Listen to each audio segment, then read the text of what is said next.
Dean, how we doing in the chat? Yeah, it looks like Dino. Hey, Dino has a question. Hi there. How best can you break into the corporate space? And are there any websites, event planners, or spaces we can go to submit? Okay. Any So shortcuts? let's finish up. Let's finish up our map and our path and our plan, right? We got to step one. I think we think it's time for step two. We covered step two a little bit, believe it or not. So step one is like decide on corporate as the marketplace. Step two is package a speech.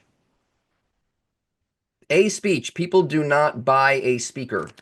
They book a speech. Don't put together your 12 keynote topics. Don't put together a million different offerings. Don't build out your full menu. Your foot in the door is a speech. Package it well, make it your flagship, make it your signature. Now, what does a packaged speech mean? Well, as we're doing submissions or connecting with people, they're going to have common questions. What's it about? Why should I care? And why you? I don't want to make meeting professionals, I don't want to make them seem like bad, mean, harsh people, but they will have 400 submissions for 3 slots, and they have to be very quick with their decisions. They will eliminate based on this topic is not relevant to my audience. They will eliminate based on I have no idea what this speaker speaks about. That's whenever I have an event, whenever I'm running stuff, whenever I'm booking other speakers, and we get all these submissions, the first sweep of eliminations is if I don't know what this person speaks about, if it's not clear, if it's unleash your inner goddess or something like that, I don't know what that really means. So clarity or lack of clarity is the first eliminator. So when you package a speech, we need that clarity. What is it? What is it? Why should I care? What does it do for me? And why you? So package a speech is stage two, phase two. If you have a speech that is packaged, stage three is get some quick gigs. So there's a why and a how here. Why do we want to get some quick gigs? And there's a how to get some quick gigs. Why do we want quick gigs? We want our talk honed to the bone.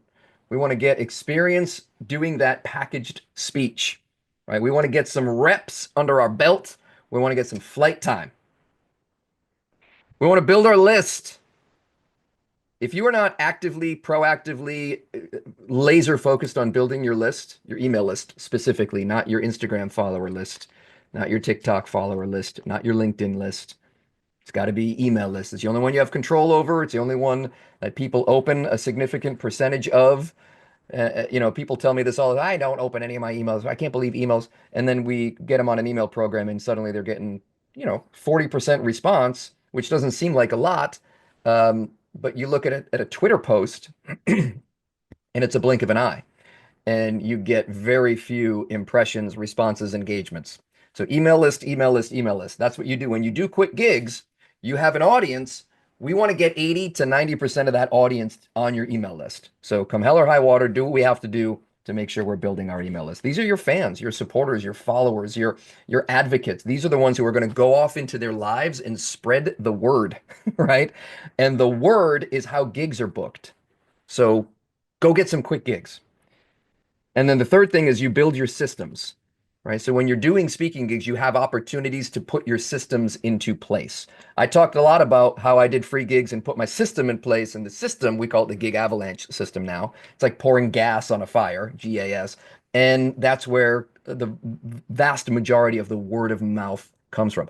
Word of mouth is not organic and you cross your fingers and you get high on hopium, right? And you just hope that word of mouth is going to kick in. If you do that, it feels like getting kicked in the mouth, I'll tell you.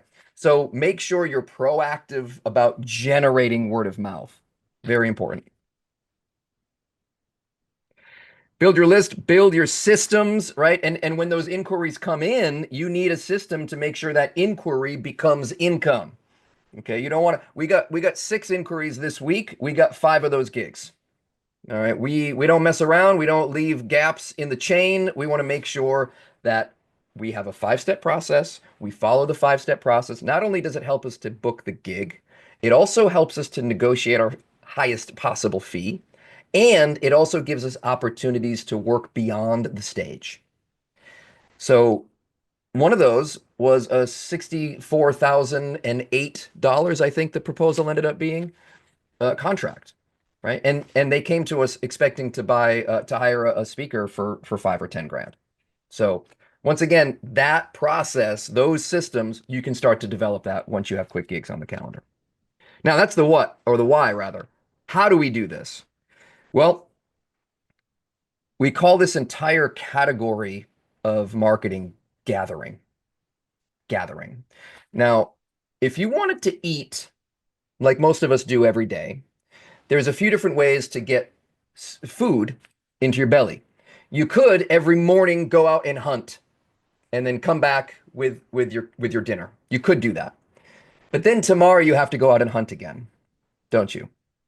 You could plant some crops in the ground and then the food grows out of the ground and then you get to harvest it and then you get to eat and you have abundance, but you got to wait months and you got to till the land and work the earth and that's tricky. That's the long game, right? You could go and set some traps or put some lures in the water, some bobbers in the water, as we say, right? And fish and then observe, and then when those bites come, there you go, right? So you have those options as well. And all of this analogy, there are correlations in the speaking business as well. There's hunting, there's farming, there's trapping or fishing, and there's gathering. Gathering is, oh, look at that bush over there. It's got berries on it. I didn't farm that bush. That bush is already there. It's just waiting for me to walk over and pick up those berries and put them in my face, right? So there are opportunities to speak that are in the gathering category. All right, we are coming up on time, so I'm going to blast through the rest of these here. Once you've gotten some quick gigs, step 4 is to repackage the messenger. We call this a bookability boost.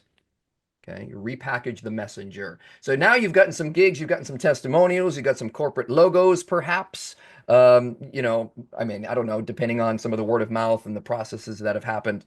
You've had a phase and a stage of going out and doing these gigs, and now we want to leverage that experience and show it as proof that we can hang.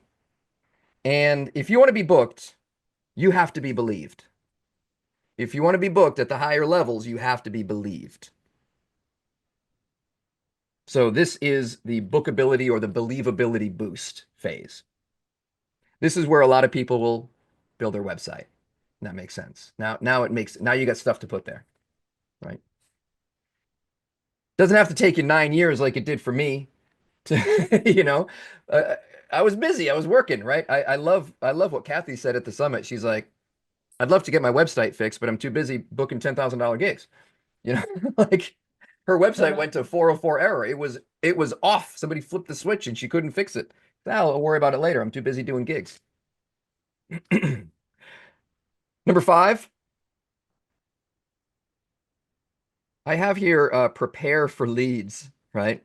So this is just kind of, we talk about the bookability boost. Now we're going to start ramping and building and boosting our systems at this point. So we're going to start doing even more with the Gig Avalanche system, making sure our inquiry to income system is dialed in. So prepping for incoming leads. And then the last step is where we build out the hunting, farming, and trapping, right? Hunting, do some prospecting, right? That is 20% of the business, right? 20%.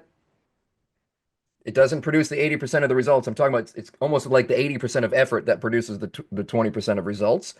But if you got to plant seeds, you got to put feelers out there. You got to go out and get dinner sometimes, and that's a huge way to help boost and build the consistency of a speaking business. You got to farm. Farming, the analogy here with speaking world is content.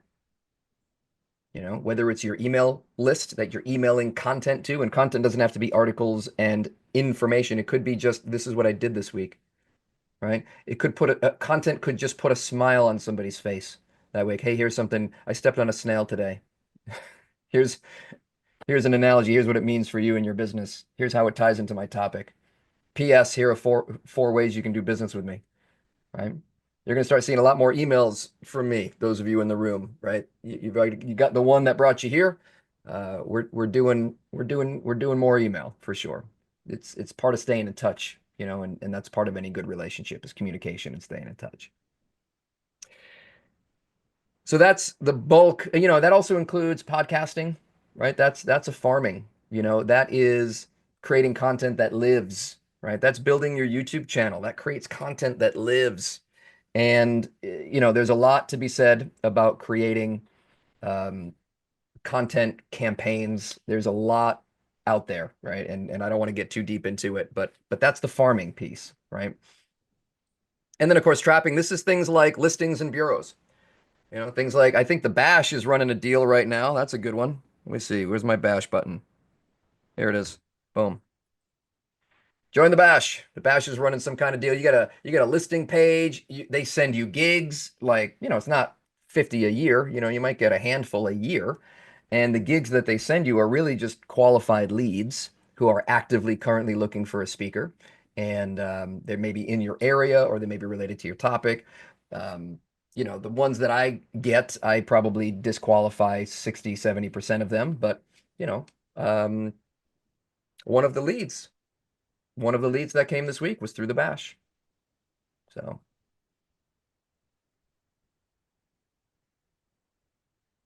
And of course, Speakers Bureau is a whole other topic. All right, we got 5 minutes. I see a few comments in the chat saying, thanks so much. This was very helpful. So it almost feels like it's already in the past. But again, I'm happy to, you know, field any other quick questions here. Or Dino, I defer to you if there's something I missed in the chat or something you feel is worth highlighting in the chat. Happy to check that out. Yeah, Brenda had a couple of questions. Brenda, why don't you just come on?